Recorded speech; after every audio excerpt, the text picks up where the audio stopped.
Letter of Stephen Richard Eng to his parents, 29 January 1959. Dear Mother and Pop, I have 1/2 hour before French 8, so I'll drop you a letter. I hope you got my request for money. My bank balance is too low, and there is next month's meal plan spending. See postscript. I am glad that you talked to Steve and that his plans are developing completely for continuance with the extension night courses offered at Ruislip. I hope he follows his program through to a successful finish. He has written me. I received a letter from him yesterday. He had visited Brussels and there looked up Madame Strauss of the Belgian American Association. She liked the article, hinted even at the French translation, and I believe he stayed with her or at least did some sightseeing in her company. She was, I remember, his hostess last May. I hope his dad returns home soon. Apropos Easter vacation, I trust I shall be in good health, etc., to take any trip you may have planned.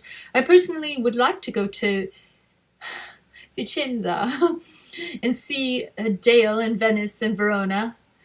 But if you'd rather I'll accede to your wishes. By the way, Dale Shin did not flunk out, but merely left because he could not take it. He had straight C's and planned to go home before he came back from Christmas.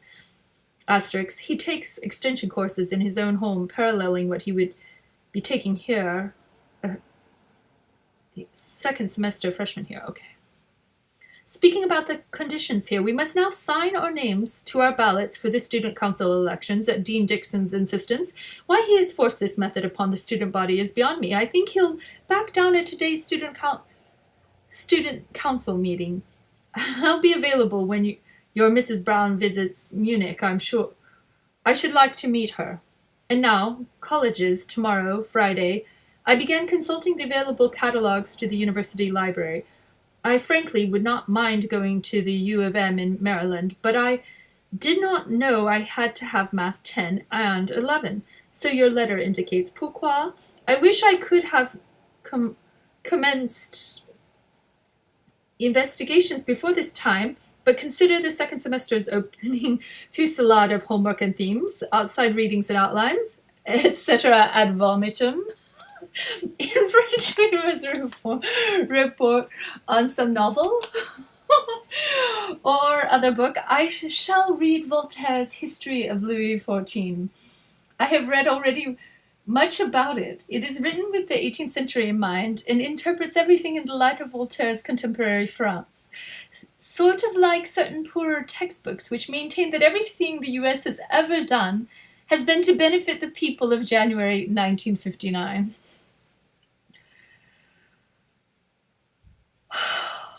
Despite this drawback of historical perspective, I think I'll find it enjoyable reading. Also in Français, I must prepare 2 speeches this semester, 3 to 5 minutes in length. My first one will be on painters, either Constable or Gainsborough, since I know little about French art. This Saturday, a number of German students from the University of Munich are arriving at the Kaserne. I am signed up to help them around. They'll see the dorms, eat in the officers' club, snack bar, and see how we live here. Should be fairly worthwhile, I think. Next Tuesday at History Club, the philosophy teacher takes the affirmative side of the questions about the worth of the Catholic Church.